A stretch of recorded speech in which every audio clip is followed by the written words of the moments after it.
England की राजगद्दी साल 1509 से लेकर 1547 तक हेनरी के हाथों में हुआ करती थी। राजा हेनरी की कई पत्नियां और एलिजाबेथ व मैरी नामक दो बेटियां थीं। इनमें से मैरी राजा की पहली पत्नी की बेटी थी। राजा हेनरी को मैरी ज़्यादा पसंद नहीं थी, इसलिए वो उसके साथ बुरा व्यवहार करते थे। मैरी महल के नौकरों के साथ महल का काम करती थी। अगर मैरी कुछ कह भी दे तो राजा उसकी कोई बात नहीं मानते थे।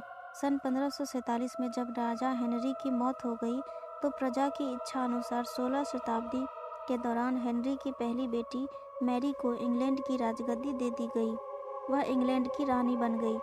उस समय इंग्लैंड के हालात बहुत अच्छे नहीं थे। इंग्लैंड कैथोलिक और प्रोटेस्टेंट इन दो धर्मों के बीच में बट गया था। उस समय दोनों धर्मों के लोगों के बीच जंग छिड़ी हुई थी। रानी मैरी चाहती थी कि पूरे इंग्लैंड में सिर्फ एक ही धर्म हो, लेकिन लोगों ने उसकी यह बात मानने से साफ इनकार कर दिया। इससे नाराज़ होकर रानी ने उनकी बात न मानने वालों को मौत की सज़ा दे दी थी। वह ऐसे लोगों को जिंदा भी जला देती थी। रानी मैरी की इस क्रूरता की वजह से इंग्लैंड के लोग उससे नफरत करने लगे। ऐसा भी कहा जाने लगा कि रानी मैरी कुंवारी जवान लड़कियों के खून से नहाती थी। उसका मानना था कि उनके खून से नहाने से वह ज़्यादा दिनों तक जवान रह सकती है। कुछ सालों बाद रानी मैरी ने शादी कर ली और कुछ समय बाद इंग्लैंड में एक खबर आई कि रानी मैरी गर्भवती है और जल्द ही उनके राज्य को उनका नया राजा मिलने वाला है।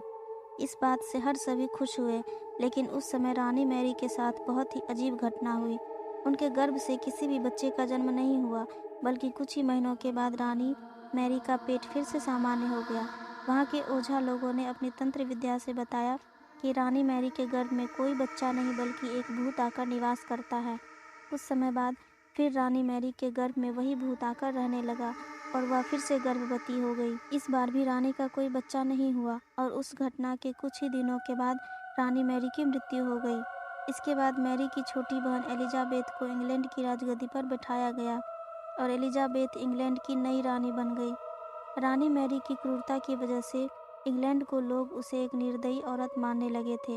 वहीं जब उसके गर्भ में बच्चे की जगह एक भूत का निवास होने लगा तो लोगों ने उसे शापित भी करार दे दिया और इसी वजह से उसे लोगों ने ब्लडी मैरी का नाम दे दिया।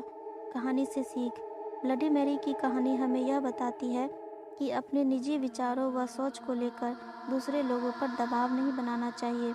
शांति और करुणा से